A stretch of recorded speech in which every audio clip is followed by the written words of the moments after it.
Mentoring. And oh, perfect. Just put it Welcome, on the everyone. recording. We're here on the recording now.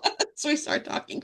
But like I said, we're here to talk about coaching and mentoring and moving candidates forward through the cycles, but also in Cal APA, shifting a lot of times from being a classroom teacher or a teacher on special assignment or some other space into being that administrator that is coaching and mentoring and supporting others.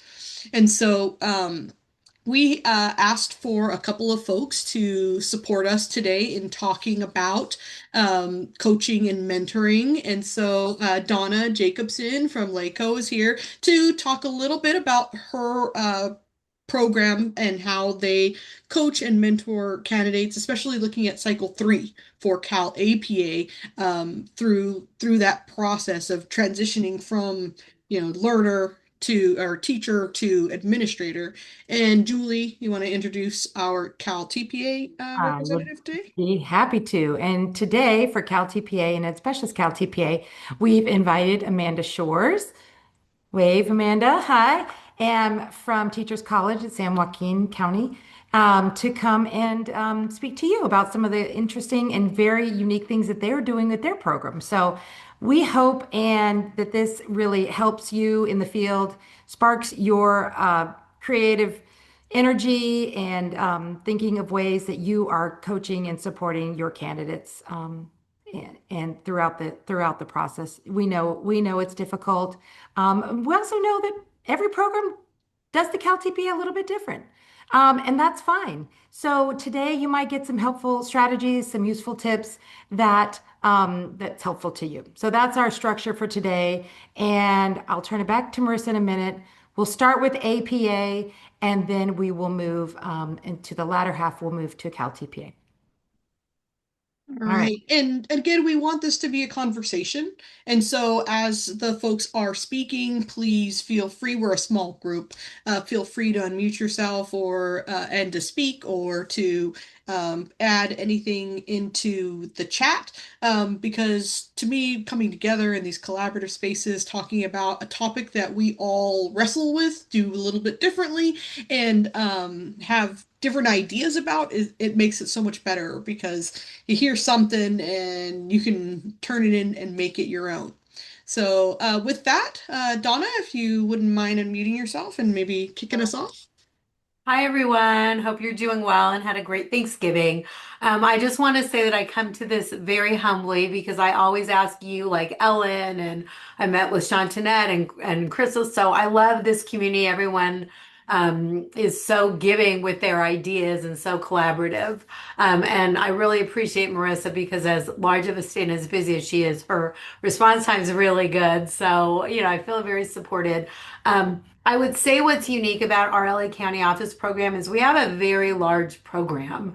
We have 80 school districts in LA County and 300 some charter schools. So we have very large cohorts. So the challenge for us is how do we structure for all the Cal APA cycles, particularly with cycle 3, how do we structure our program so we're meeting everyone's needs um, with a large number of candidates? So I'll start by just talking about our structure, and then I'll go into a little bit about the way we approach the concept of mentoring. And I do want to say, and I know this is familiar to many of you at county offices, while the majority of our candidates are mid-career teachers, we have a lot of candidates here at the county office who don't have site experience. They might be social workers, community school specialists, and they are very scared approaching cycle 3 because they haven't been classroom teachers. So there's a lot of anxiety. So we have to differentiate the way that we support our candidates and the way that we coach. So folks that are real instructional coaches or TOSAs, so they feel supported, and so do our mental health practitioners, our CTE, our early childhood folks who, may not feel it as confident. So, and just, this is very collaborative. I'm certainly not the expert. I'm just sharing what we've been doing. So, on Mike can ask any questions.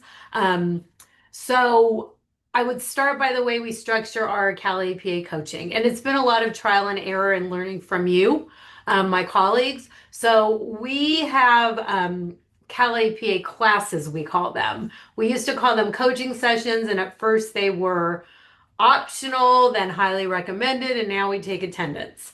Um, so that has really, I mean, everyone's an adult and, we know that everyone takes care of their business. But having said that, what we found when we looked at our data is candidates who attended coaching with regularity turned in on time and had higher scores. So it's kind of a no-brainer. So we do take attendance. We have a QR code.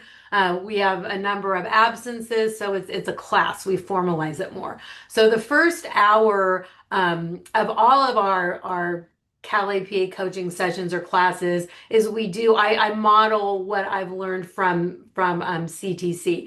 We do a deep dive and then we do digging deeper. So we have three classes. They're Tuesday nights on Zoom, and the first hour is the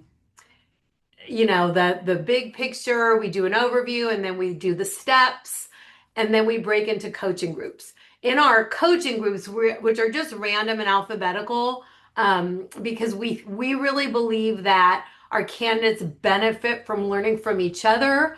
So rather than all the social workers being in one group and all the counselors being in one, we really find that a mixed group of people, a heterogeneous group, they really learn and benefit and help each other. So that's one thing. We really create structures where our candidates learn from each other, share ideas. And from your programs, everyone's on a group chat. So there's lots of help and collaboration outside of, what we provide. So we really encourage that and support that.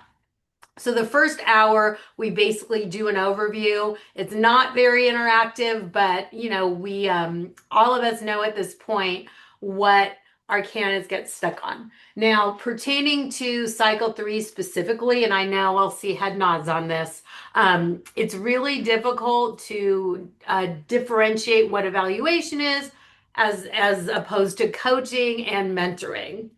And sadly, what we all know, I'm not telling you anything you don't know, is that most people experience evaluation or a STEL evaluation and they haven't experienced real coaching, which is why we love this cycle.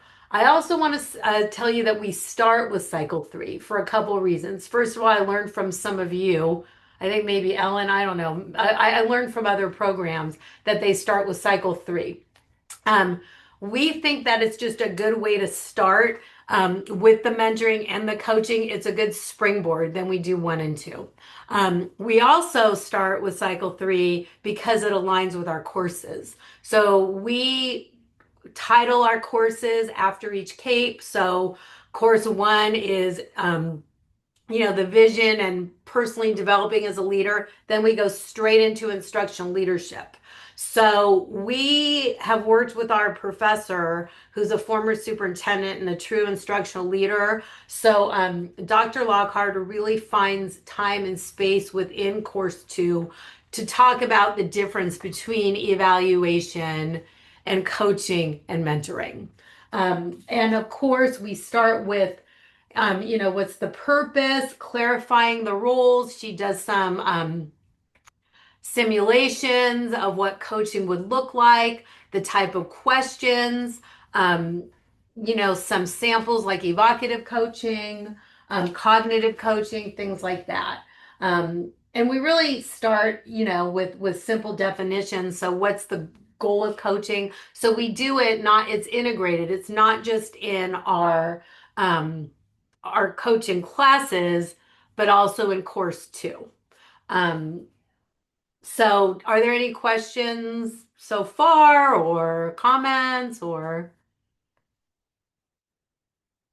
Okay, so the only other, and I don't know how, I won't talk much longer. Marissa, I don't know how much Well, more. I was gonna laugh because it's funny. My sister is Uh, also a teacher of can teacher candidates, uh, and she gave this like needs assessment survey to her preliminary interns, and they were just like all over the place. And their program doesn't require candidates to attend any of their additional support, the outside of class mhm. time. And she said that the ones that chose to attend were so much better prepared than the ones who choose not to. And I told her, I remember thinking this when I was teaching teacher candidates and telling them, if the last time you looked at this stuff was last Thursday when you came to class, then there's a problem. Because they have this thought idea, I will have more time later. Yeah. I'll come to class today and do what I have to do, but I'll have more time later, and I'll do it later when I have more time. And there's never more time. There's never more time. They think that they'll have more time over Thanksgiving break, but then it's fun. Julie and I were both in Sacramento yesterday, and she had to travel by plane, and I had to travel by car, and we are just so tired. But it's just like it's amazing how when you get onto a vacation or a break as a person, your body needs that rest time. And so to move along with and to encourage candidates to move along at a pace with you as you are guiding them in class while we're talking about it, while it's fresh, while you have someone to guide you is so important. And and this idea that you're going to have more time later it's not the thing. And I always laugh when I hear people say, "Oh, I'm just gonna make all my videos and then I'll knock it out over winter break." No, you won't. No, you won't. You're gonna spend, unless you're a 22-year-old with just a dog or something, Right.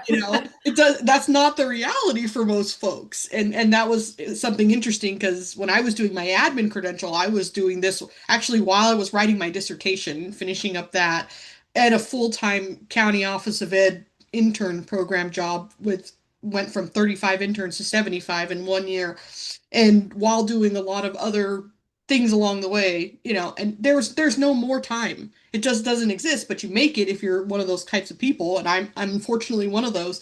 But a lot of times folks aren't, and it's a challenge. But it's not good for your health either to try to do things outside and so I don't know. I was just thinking about that as you were saying it, and the idea, like my sister was telling them, she did her credential as a student teacher and was 22 years old with a dog and could take a whole Saturday for 10 hours and sit down and do something. Whereas if you have young children or people that you are taking care of, you can't do that. So, interesting ideas. Yeah. Thanks. Totally agree. And then the only other thing that I would add on is just, and it's part of the reason that we start with cycle three, is just starting off launching the program with those collaborative structures. And through the second hour, the coaching, and Marissa touched on this, is that it's also kind of a team effort. And, in a joking way, our coaches say, oh, it's like a competition. We'll make sure that we get 100%, that we have a competition against this other coach. So it is really, they check on each other. Our coaches and we have 10 to 12, which is very doable. They do check in. They send weekly to bi-weekly emails. How are you doing? Let us know. And in that second hour, the deeper dive, what we're encouraging people to do is ask questions that you may not feel comfortable asking in the whole group. And it's mostly with people who haven't started yet. So it's like, we don't want to shame anyone. If you haven't started, come. So I put that in my weekly updates. For coaching, please bring your drafts for the second hour. So the second hour, we share the screen. They share their drafts. They give peer feedback. The coaches facilitate around that, and we really try to create a culture where if you are falling behind, that's the time that you need your group the most. So I think it's all, on all the layers, and it's been really successful. Since we've started these structures, these mentoring structures, we have close to 100% on time submissions. So we give a target submission date. It's really helped on all those levels. And then just lastly, with cycle three specifically, I talked about how we spend a lot of time on the concept of comparing coaching to evaluation. spending a lot of time on those skills and what we say to our counselors or our social workers who have some anxiety. And I think I learned this from my colleague at LAUSD as well, that being a counselor, you really have that skill set to facilitate those conversations. So, when we frame it in that way, they feel very confident. And then they learn from their peers in their groups, those that are TOSAs or instructional coaches, what have you. Um, and we just, focus on, what it means to be an active listener, to be supportive, to ask more questions, to expand. So it's kind of all of the above. But, we think just the fact that we are able to provide a really comprehensive whole group overview and then break into the coaching groups, we found a lot of success. Our coaches also, with their groups of 10 to 12, they can provide feedback. And we spend a lot of time talking about, what's allowable coaching that we can't edit, we can't help you select because sometimes there's a gray area there. But, we kind of level set with that. So our coaches, so, I share the information that I get from this group with our coaches. Our coaches share it with our candidates. And then we have lots of layers of support for that mentoring piece. So I don't want to take up too much time. Hopefully that was helpful. Is there anything else you want me to highlight, Marissa, or? No, no, like I said, it's just interesting to hear what other folks are doing in these different spaces and to think about I personally think about how I used to mentor and coach candidates and the mentoring and coaching that I received as well and how it looks just in the different contexts and with a large program versus a small program. It was funny because when I entered my admin credentialing program, the coordinator was like, "You're an odd duck case," and so he actually mentored me himself because of my different experiences. But and just the differentiation for folks is always helpful and to hear about. So.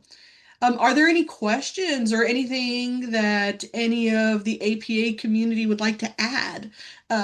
Thinking about cycle three, thinking about how we coach, thinking about how we mentor, how a lot of times for many of the candidates, this is their first time giving kind of feedback to someone else about a lesson in cycle three, and it can be a little bit of a challenge, especially if they are trying to give some constructive feedback. And I what's the joke? The if you can take criticism without it hurting your feelings, tell me how kind of thing. It's always a challenge, for folks to be in that space because we always want to say, "Great job, that was awesome," but we don't grow from that space.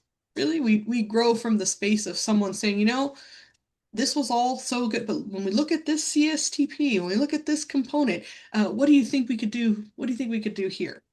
And The last thing I wanted to add was, I don't know how many of you have used the version 8 already for either cycles 3 or 2, but I think it's a great format and much more user friendly than the annotations through Pearson. So we've had a lot of good feedback, and we do have a spring cohort who did the version 7 and the version 8. So we've asked how they feel about it, and they feel really confident. So I wanted to add that piece too. The commentary form is really, I think that's alleviated a lot of anxiety. mhm, I was just going to add to what Donna was saying about just the feedback piece also is really relevant to cycle two because they struggle in getting and applying feedback with and just, oh yeah, it's a great idea, and so we really kind of dive into what you said, you're looking for constructive criticism. You're looking for all of the things that you need to understand that could derail this strategy and things like that. So I think there is a good connection in cycle two to get that concept of constructive feedback um, and value of that into, because they tend to go very superficial. And so really having to have them go, you know, you have to go deep, and you can't just take great idea as feedback. What about this isn't great? All those things. So I just wanted to add that. Oh, thank you. Yeah, no, I think about it in teaching when you tell a kid, what they did well. If you tell them, oh, you use some really nice transitional phrases in here, you're use I always go back to ELA because that's what I taught. But when you tell a kid what they do well, when you tell an adult what they do well, they remember that, they notice it, and then it's easy to say this was really good. But what do you think about what we could do here? And then a lot of times adults absolutely know where they need to work on things. And if you bring it up and you can have a very supportive conversation about some great ideas to do, and if vast majority of folks who are going to support and work with you on a candidate on a cycle 3 or even in a cycle 2, they all want to grow and learn as well. It's not just and so that way the candidate also doesn't just see it as just another thing to check off of a list, but it is an opportunity to learn and grow. Anybody else? Anything else about coaching and mentoring and having to do with Cal APA before we switch gears to Cal TPA? Marissa, could I ask a question? Sure. This is Chantanette. I am new to the CalTPA world. I'll be like officially being handed the baton just in a few weeks when Joe retires. Oh, And goodness. I'm watching him. I go to all of his CalTPA seminars and coaching, and as someone that's trying to like really wrap my head around all of these cycles, it is overwhelming. I mean, he can answer any question about any cycle. He knows exactly what template, he knows what like he knows exactly where to go. And I'm like, oh my gosh. I'd be like, hold on a second, let me refer to the assessment guide. So I guess my question is, are there any tips for, I guess, me really being able to absorb this? I think one thing is that when he has um, like CalPA office hours, it is open to any cohort for any cycle for anything. And I think my brain is like, I think I'd have to scaffold that and have um, an office hour that's dedicated to one cycle, and like let my mind wrap around that, and then I could do another cycle. I don't know. I guess my question is like, for those of you that, if you can remember when you first started, where did you start? Like, how are you making sense of this? I have so many notes that now it's like I have no notes, because it's like, how do you have notes that's like 47 pages? Like now I'm not reading any of this. So if you could offer any tips, that would be fantastic. Be gentle with yourself, kind to yourself. Think about something that you did for 10 years and how you were at the end of 10 years, and realize that's where someone else is, and there's no way you can jump in and be 10 years in. So be gentle with Right. yourself, be kind to yourself, be upfront with candidates. Hey, I'm working on this and I'm learning it too, and I might need to look at some of this stuff and send an email and ask a question, but I will get back to you. I will make sure that I'll be there to support you. Other folks? Mhm. Thank you, Marissa. Mhm.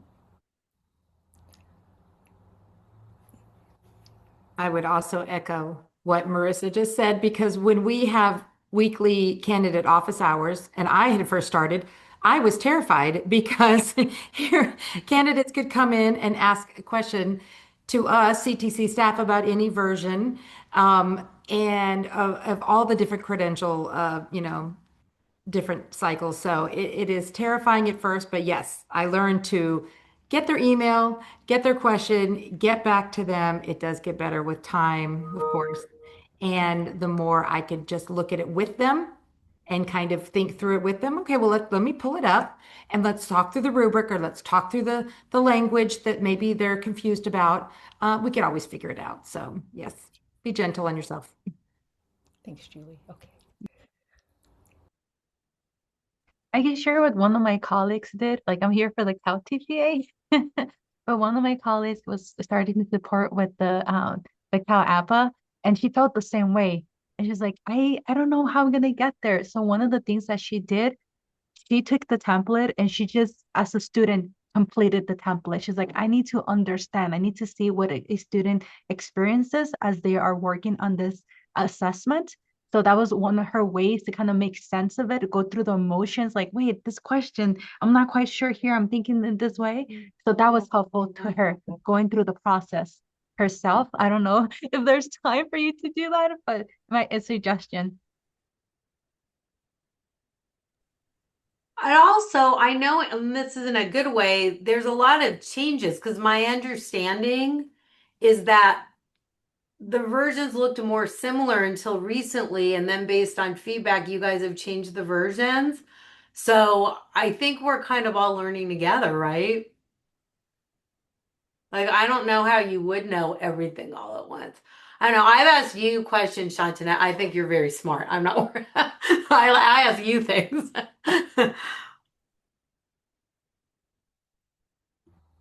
Thank you, everyone. I really appreciate it. Yeah. And continuing to stay in community with other folks, I think it's one of the best things you can do to and I feel like sometimes people don't want to be vulnerable and reveal what they don't know.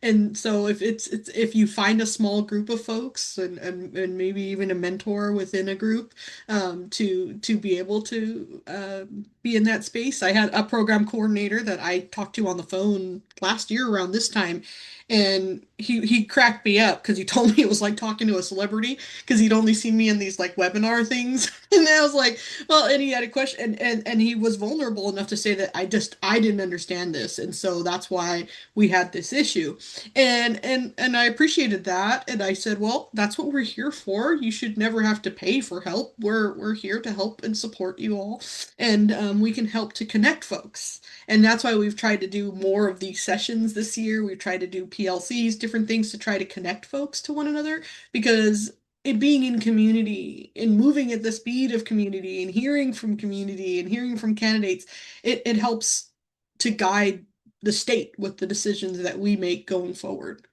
So, but with that, I think we're ready to talk about Cal TPA. We hope that you APA folks will continue to hang around because a lot of that information is pretty similar. But if not, thank you for your participation this morning or it's afternoon. Goodness, Yeah, 1:30. I What am I thinking? I know. I do that all the time too. Uh, Yeah. it's Thank because the you. sun hasn't come out. I'm in Merced. The sun hasn't come out in like I don't know how many days. It's just Yeah. 44 degrees out there and cloudy, so here in the Central Valley. Um, yeah, and thank you, Donna. That was really helpful and useful. Okay, let's switch gears. So we have Amanda here from Teachers College. Yep. Am I Teachers College of San Teachers Joaquin. College. All right, so I'm TCSJ going for to short. pass it over to Amanda to Oh, introduce herself and to tell us more. yeah, I will. Actually, I'm gonna real quick just go back to what Chantanette said about the office hours. So I've been here for about 11 months in my role for TPA, not APA. But I had the same fear of the office hours because I was like, oh my gosh, if everyone gets on at one time, I'm not going to know. I'm not going to know what to say. So I actually did start off with it with my office hours being very separate. Like if you were multiple subject cycle one, these were your office hours. If you were single subject cycle two, here was yours. And then that evolved now until they're just open office hours. But I absolutely went that route at first until I felt more confident in stuff. And even a year later, candidates still ask me questions, and I'm like, you know what? I don't know. But I will get you the answer and give it to you as soon as I can. And I've never had a problem with that. So I just wanted to add that in before I started. Um, okay, I am sharing in the chat my PowerPoint and I'm going to share my screen as well. Maybe not. It's telling me I can't share anything. That's fun. I will fix that. Hold on. Okay. I I don't will. know. Let me see. I'm So, able to view your PowerPoint, so thank you so much for sharing that. Yes. So I was able to open it and I'm able to view it. You're thank you. able to view it. Okay. And it's not letting you in the. Mm-mm. Hmm. I mean, Okay. I'm fine just talking on it if people can open it. I don't know if that's okay. I don't. Is Yeah, that thumbs up like, from Nikki. yeah, Um, I'm getting some thumbs up. People can see it, even though I'm let not me, sharing my screen. let Okay. me, let me try So, one quick thing, Amanda. So I think okay. I can change your status here. Okay. Um, okay. Let's try again. Okay, try that. Okay. Nope, it is If not, still. got you locked down. Okay. Yeah, it's absolutely, yeah, it's just showing the hazard sign. It won't let me. I apologize. Okay. So I'll try my best to let you know when I'm moving to the next slide and saying it. Again, please go ahead and stop me at any time if you have questions. Like Julie said, I am a coordinator of educator assessments and data for Teachers College of San Joaquin. If you look on the second slide, I put a little bit of information about our institution on here, and that's just because we are very different than a lot of other institutions. So just keeping that in mind when I'm talking about some of the supports that we offer. We are the only regionally accredited IHE that is a division within a county office of education. So we're fully accredited, but we are overseen by K-12 Office of Ed. So that's a little different. Um, because I am going to be talking about the TPA only today, we have two pathways for students to get there. We have our intern pathway and our residency pathway. And as you guys can see on the slide, that is about 644 candidates over 5 different credential areas. On slide 3, so just kind of talking about how we set up our instructors and support supervisors to be successful so that they can help our candidates. We do have a mandatory professional development that our instructors and support supervisors are required to attend. And especially this year, it was really important because of the overhaul of, oh, is it being showed on the screen now? I was trying. Sorry, I think I'm going between different screens, so I apologize. do you want me to share it? I think I can pull it up and share. Okay, that would be great. Thank you. Tell me if this works. Okay. Um, Am I Sorry about that. sharing? Yeah, so on slide 4, no, 3, sorry. Professional development? Or am I Yes, keep going? yes. Okay, it's working. So like I was saying, all of our support supervisors and instructors had to go through a mandatory training on the new TPA templates. I'll say TPA throughout this talk, but I mean TPA slash LPA or Cycle 1 or Cycle 2 or Literacy or Math or whatever you want to call it. They have 100 names now. But either way. So we did kind of a big overview session of what are the new requirements, and then they had breakout sessions, and we chose topics that we thought our candidates needed the most support with.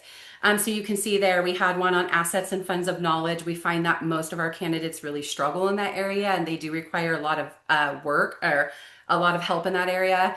Um, since the new TPA requires a lot of actionable feedback, we decided that that would be a really good session as well for our instructors and support supervisors, so that to make sure and ensure that they're using actionable feedback with the interns and also teaching them how then to provide actionable feedback for their own students in their own classroom.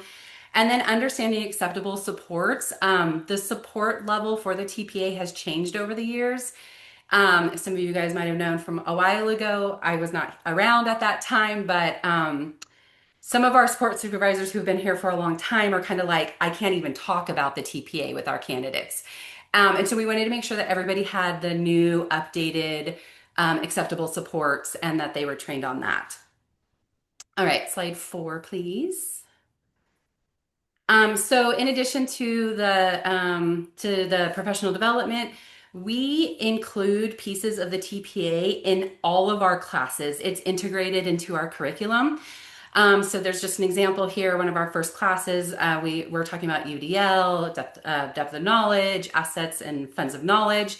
And as we're discussing that, we bring the templates actually into the classroom and into the conversation.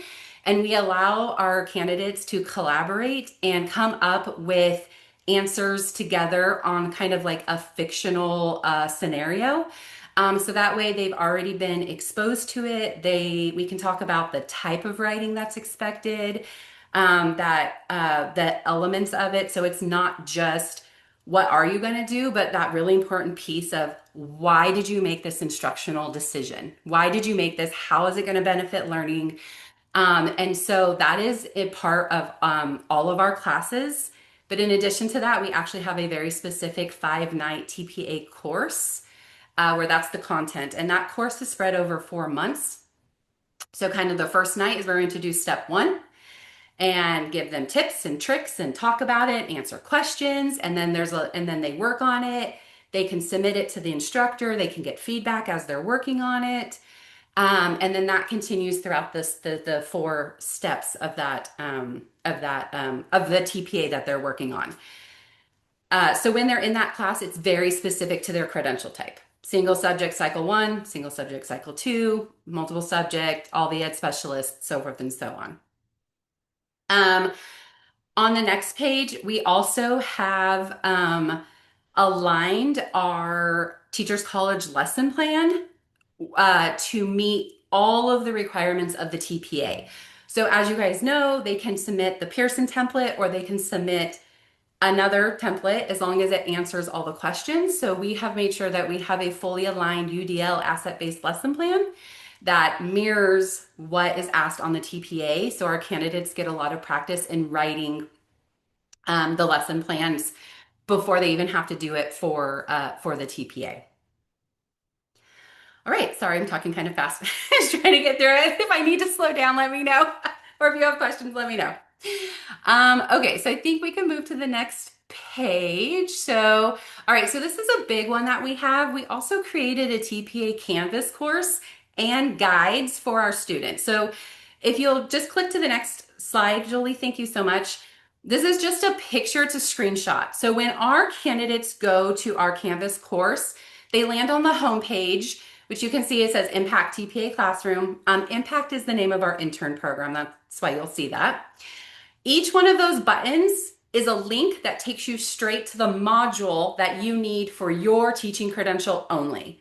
So once they click on their button, then on the other side of the right side of your screen, you'll see what they see in the classroom. So we have the assessment guide. We put the evidence table in there. I've created a step-by-step guide for each cycle of the TPA. All the templates are in there. The rubrics are in there. This is just a screenshot, and in the resource section, we have resources for funds of knowledge, actionable feedback, language supports. So it's kind of like a one-stop shop for all of our students and all of our candidates, so they have access to all of that information. On the next page is an example of the TPA guides I made. Don't judge too harsh. It's the first time I made them. And so anyway, you can click on it and you can see this one is single subject cycle 1. It did take a little bit of time. There are 40 of them I had to create with 5 different credentials and 2 cycles and 4 steps in each one. But it kind of has just little like examples. The submission date that you'll see on that is our required submission date for my institution. So ignore that. Some tips and tricks. It has the templates linked. I don't know if Christy Cross is on here, but she's does these amazing TPA videos, and her YouTube channel is called TPA Cafe. So those are all linked. And I just try to link as many and give as many examples as possible. So I have these guides for all the 5 credential types. I guess technically 6. So multiple subject, single subject, world language, MMSN, ESN, and ECSE. If you would like any of them, I'm totally open to share them. My email is at the end of this PowerPoint. If you want to email me and let me know which ones you need, I will gladly share them with you if you want them. You don't have to.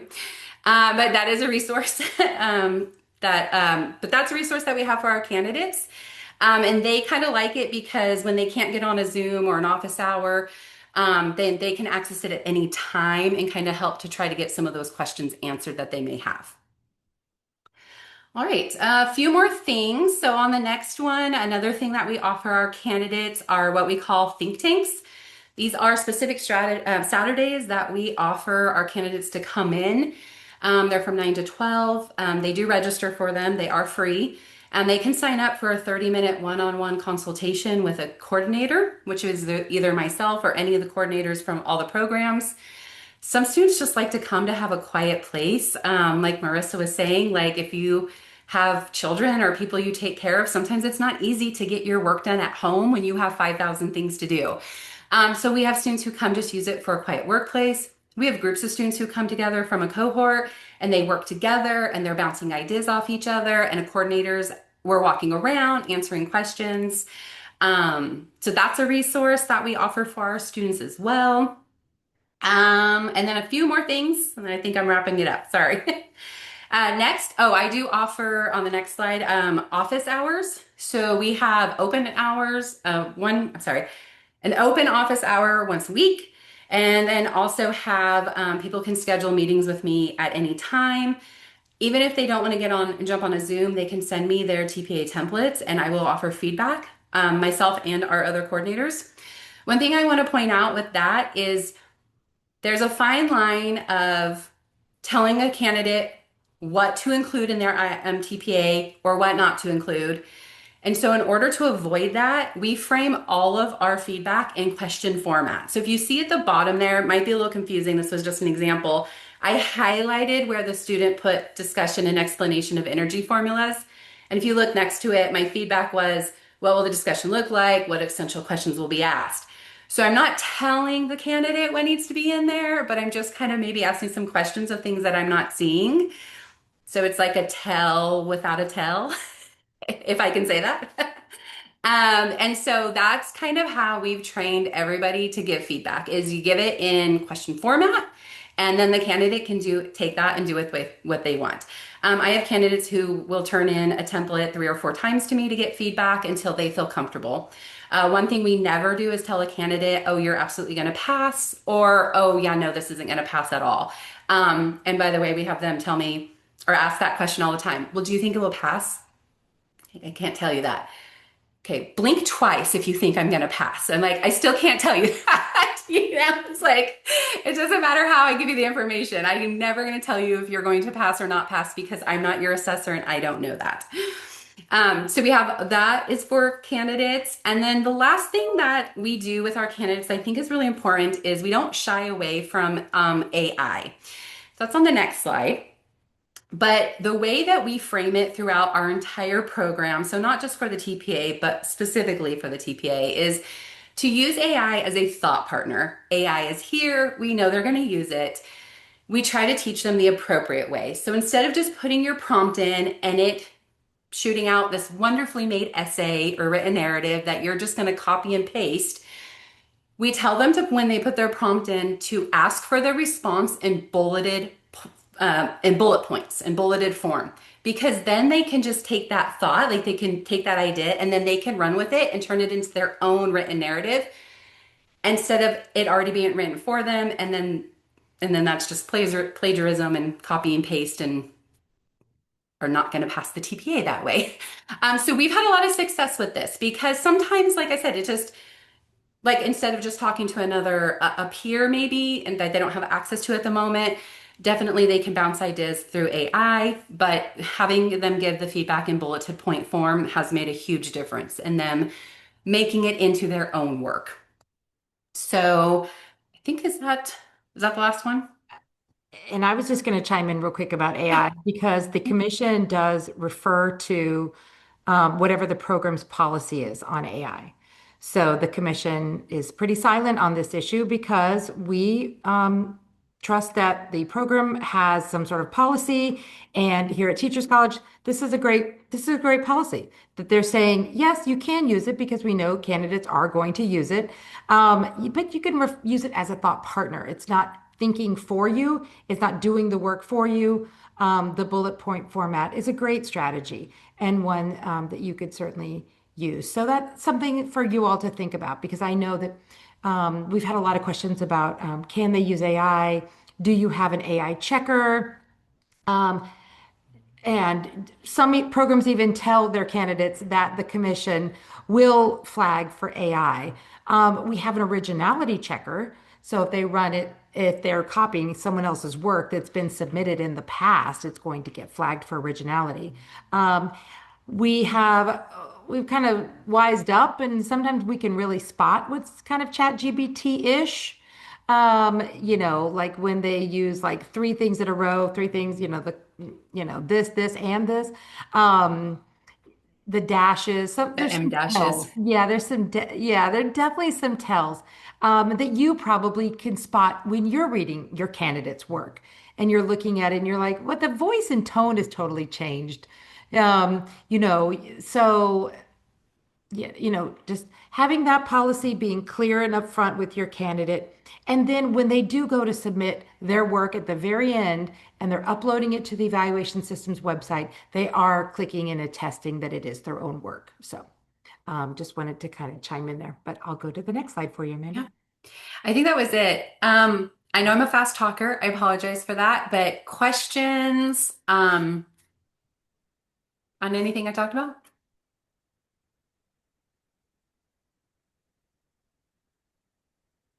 Okay. I'm going to put your email in there. Okay. Ashworth at teacherscollegesj.edu. Mhm. Okay, wonderful.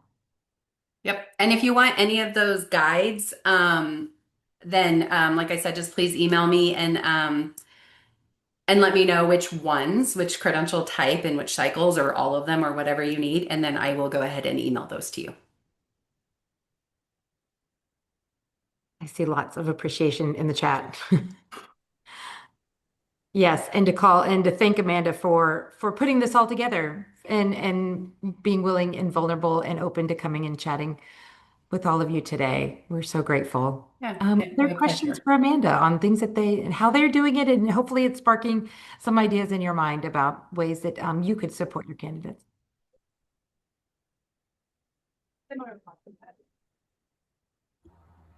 Amanda, do you do that the Saturday every Saturday? No, so it's 7 Saturdays.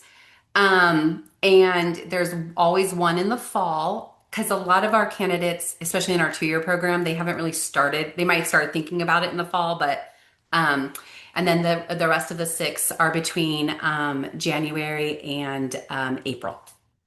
So there's only Okay. specific ones. Okay. It's full day. Well, yeah. So we present it as 9 to 12, and we're never out of there before like 2 or 3. Because we Okay. don't want to turn candidates away. And that's also why we ask them to register because sometimes in the fall, like we just had one and we had like, I think maybe like 22 people come. Totally doable. We knew we'd be out of there. When it comes to springtime and all those people who waited to the last minute and are like, I'm going to do it over spring break. And then, chaos ensues. We have, 80 plus candidates who are coming through. So we absolutely have to plan for that and know we're going to be later. Mhm. Okay, thank you. Mhm. Other questions? Thank you again, Amanda, and all of you for just popping in your great questions, thinking through this, being open and vulnerable about how you are doing this and embedding this in your program. Um, okay, I've got a few things to share about rubrics and acceptable and unacceptable supports. Again, I know that we kind of talk about this a lot, but it's always helpful and maybe will spark some ideas for you as well. So let me share my screen again. Amanda, you might have to make me a co-host. All right. Can everyone see my screen? Okay. Thumbs up. Okay. Great. Okay. So we had put this together last year mainly to fold in cooperating teachers and mentors because that's another great support to you, the program as well, is to really get them in tune. They're in the field with candidates and how to really bring them up to speed. So as we kind of look at, going through the rubrics and teaching not only to your candidates, but also to the cooperating teachers and mentors so that they understand what the rubrics are like. Um, Again, there's 5 levels. Scoring begins at level 3. this is a shock to people sometimes that they don't understand that they're always aiming for the 4 and the 5, and they don't understand that they've got to start at the level 3 and be clear and give clear evidence for all of those constructs. Um, Understanding and reading the essential question and really just understanding that and going through that with cooperating teachers and mentors, that can be another really useful support to you. Understanding that at the bottom of the rubric, it lists the sources of evidence. And the sources of evidence are what the assessor can only use when they are scoring that rubric. So for example, this was from the field test. So this is an old rubric. So, but just as an example, this step 2 rubric has 2 sources of evidence, their videos and their commentary. So they're not going to go back and read the Part B lesson plan template. They're not going to go back and look at the Part A contextual information. They're going to remember that, but they're going to score using those sources of evidence. And I think that that's a really important piece to remember, because candidates sometimes are like, I've already answered that question. I've already got it in there somewhere. They should know that. So it's important to really hone in on that fact. Of course, rubrics are aligned to what's being measured, which are the TPEs, and we're looking for clear evidence in each of those constructs. And as we move down in a level 3 and we find clear evidence, we continue to score each construct in level 3. And when clear evidence is not found, that's when we move down to a level 2. And when no evidence is found, that's when it's a level 1. So they've got to get through the level 3 before they even hit the 4 and the 5. And that's very important to really reiterate with your candidates. Rubrics are at the end of each step. That's something different than in previous versions. We hope that that is helpful in the field test. That was, yeah, that was very helpful. Using these rubrics again to have your candidates self-assess, and or maybe they work with their cooperating teacher and or their mentor to self-assess their work. So change it to a question. This is something that you can do embed in your program. Looking at that first level 3 construct, flip it to a question. Did you clearly facilitate a math activity, blah, blah, blah, in a safe, positive environment? Show me where. Show me which template. How did you explain it? I liked Amanda's suggestion about how their feedback is always in a question format, because you're putting the onus back on the candidate to really further explain. If they think that they've explained it clearly, but maybe they haven't, they're making assumptions that you understand what they mean. So I really think that that's a really great coaching suggestion for cooperating teachers and for programs and faculty. So this is just an example about taking the constructs and flipping them to a question for level 3. Of course, if they master that, then moving on to 4 and then on to 5. These are some acceptable forms of support for cooperating teachers and mentors as well. They can provide some direct support. They can encourage that familiarity with the guide and the glossary. They can, really guide the candidate to reflect on their work, going through those 8 rubrics. They can support their candidates, their cooperating I guess it's their candidate, right? Yeah.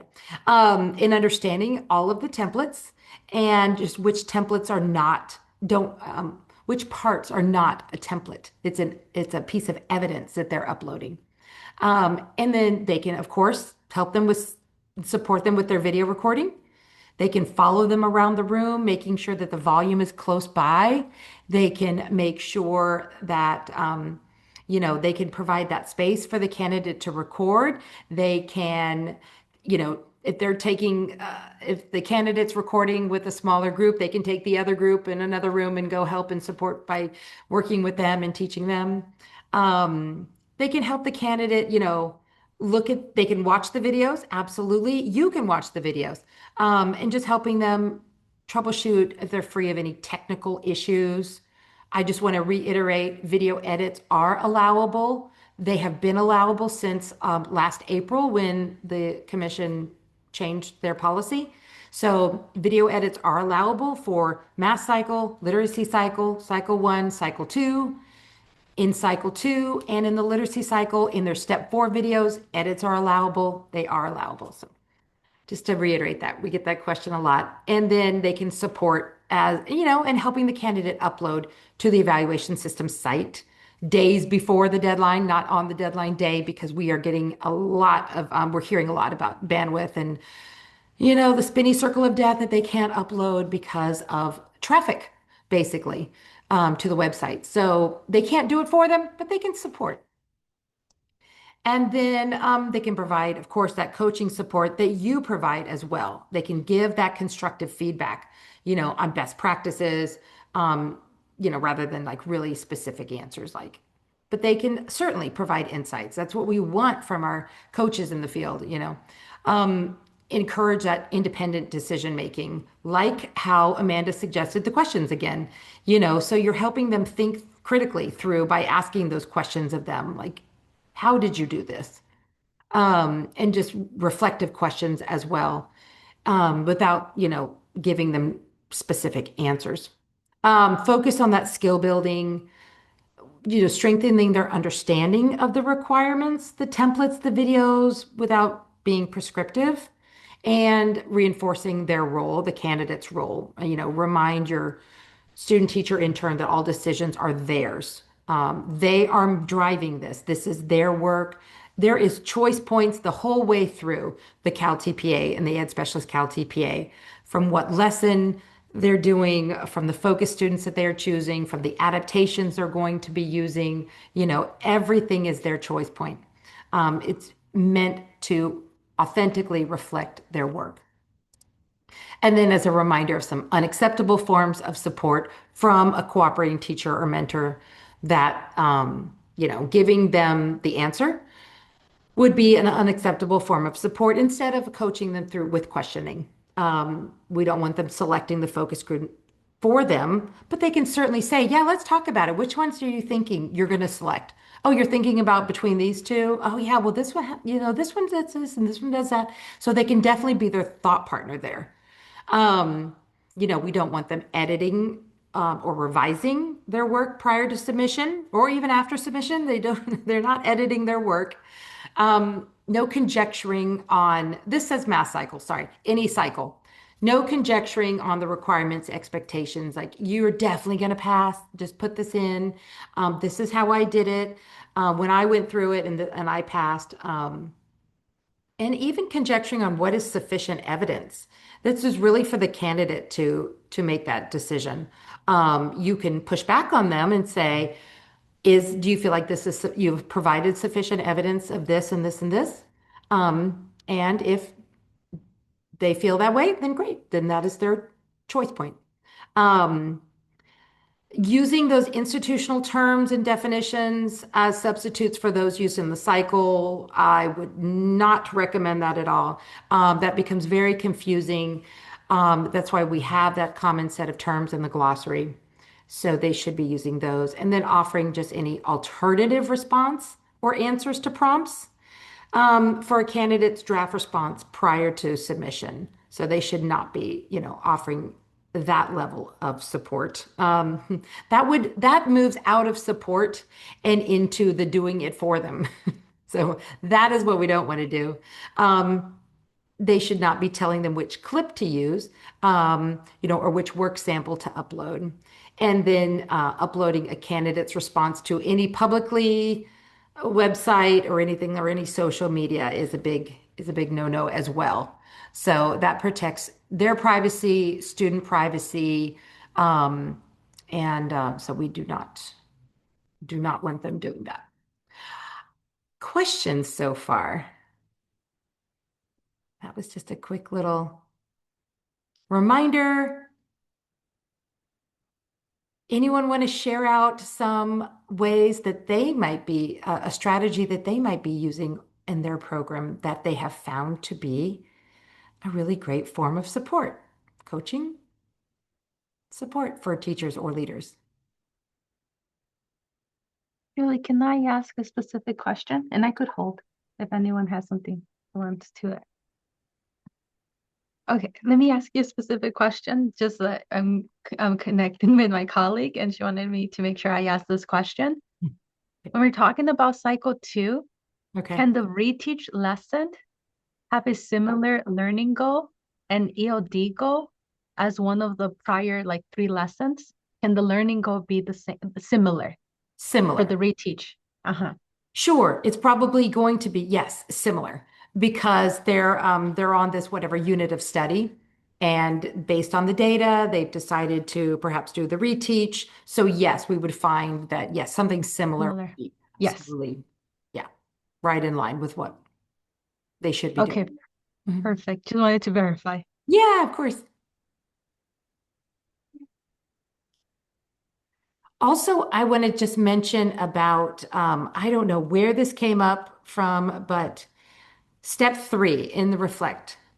Um, historically, candidates, we'll see with the new version one, but historically, candidates have not done as well in the step three reflect rubric.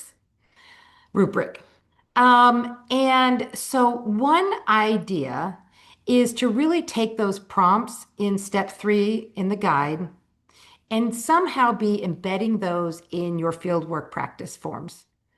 When you are observing candidates or you are sending university supervisors out to um, to observe a candidate and then have that kind of post observation debrief, getting them used to those reflection type questions Mm.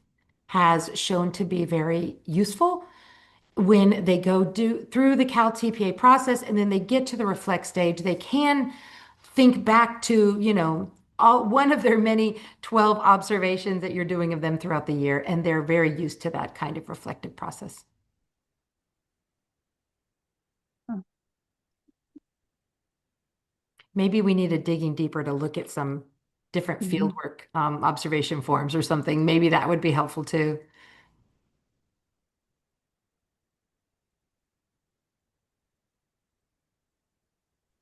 Julie?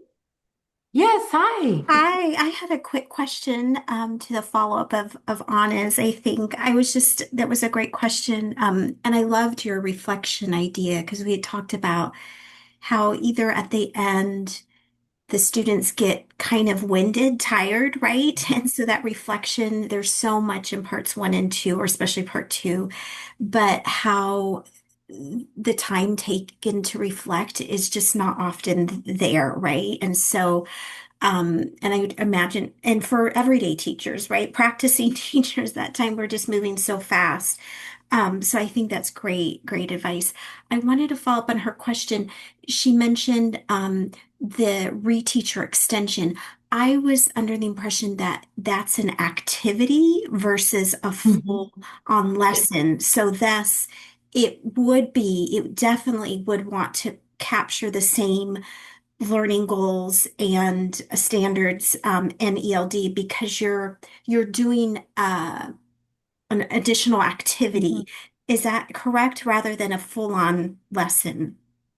Okay, so yes, not a full-on lesson, an activity that could be a certain length of time. It might be another lesson. It could, kind of candidate choice point. So is your question, if they're doing a reteach, should they use the same learning goal, same ELD, or should it be similar? Is that sort of your question? Yeah, I guess I thought it needed to be because you're evaluating based on the summative assessment. Mhm. What I guess if it's an extension, you could go on to a new learning goal. So I guess it's really, are you saying there's flexibility up to the candidate's expertise on if they're extending, they could push to another learning goal, or if they're reteaching, they're revisiting a learning goal. Is that correct? That I'm Mhm. understanding it? Yes, yes. There is flexibility there. So if they are going, they've looked at the data, they've given the summative assessment, they're looking at the data, and now they're decided, I need to go back and reteach. They might find, yes, I'm going to use this same content specific learning goal that I have and ELD goal, or they could do something that is similar. Maybe it comes at it from a different angle. Maybe there's a reason for it. And so, again, that's kind of candidate choice. They can describe why they might have something similar that is maybe more supportive. Maybe it is like, I don't know, kind of coming at it from a different angle. So it's something that they've looked at the data and they feel like this is the reason I need to go in this direction. Awesome. Thank So you yeah, again. either is okay. Perfect. Thank you Yeah, for of clarifying. I appreciate it. course. Thank you. Of course. I hope you're all seeing that in these version one assessments, there is a lot more candidate choice points for them.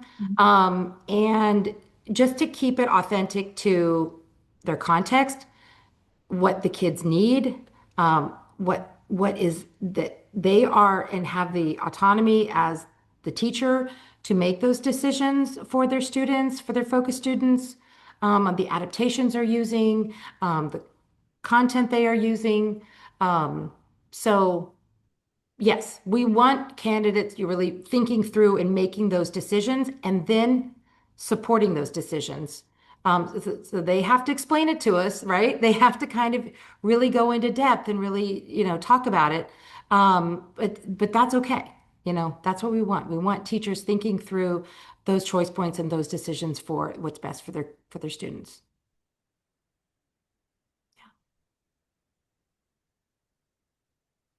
Other questions? Julie, when would the sample templates come out? I know we said Oh, spring. Do we know specifically that's when? such a great question. So yes, what Anna's bringing up is that so we take sample submissions and we convert them so that they have the accessibility. Um, what is that? IT runs it so that it's all accessible and we have to convert it and it takes some time. So what we're doing now is we have been waiting for these submissions to start rolling in, which they definitely are starting to roll in now. And we are looking for those submissions, which ones we are clear that we want to pick and then download and then convert. So we're looking at doing that by this spring. And oh gosh, that is a really good question about when. The when, I can't tell you exactly when. We're just saying spring right now. We have the Meredith Fellows Conference coming up in February, in the beginning of the February. So we are also focused on that in January. So I don't quite know, but I know it's high priority for our team. Mhm. And we will try to do these for each one of the credential areas. So, um, hopefully more soon on that, but we are working on it. And just to make a plug for IMFIC, if you don't know what IMFIC is, Meredith Fellows Implementation Conference, it's a time for like today, for programs like Donna and Amanda to present to the field on a strategy, something that's working for them, and share it with the field and give feedback. And also for you programs to join in and ask questions and go, oh, this has been great. I can now take this great resource and I can apply it in my program. So it's a great sharing out. It's in early February. It's in PSDE News. It's like, don't quote me, but it's like February 5th and 6th, I believe. So Yes. if you'd like to present, we're still accepting proposals. Um, and it is free. It's completely free. So you can register, get it on your calendar, Mhm. please save the date and attend. And we'll share out a couple weeks before the conference the different presentations and you can pick and choose what works for you. Julie, do you happen to know the times for that I think that it'll be kind of conference? like 8:30 to 1. Okay, Both will perfect. be half day. Perfect. Yeah. Also, something I just want to put a plug out there while I have you, the field here.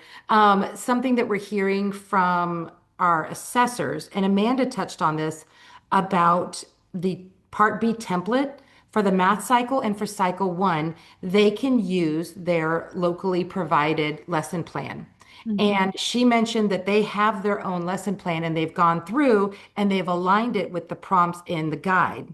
And so this is really important because we are hearing from assessors that some programs do not have not updated their Part B lesson plan. And so it still has ELD instead of ALD in it. It still has, it doesn't have play-based for early childhood special education and PK3. It refers to higher order thinking. And so if you are using your own Part B template. Just carefully go through each guide for each credential area and make sure that the prompts align.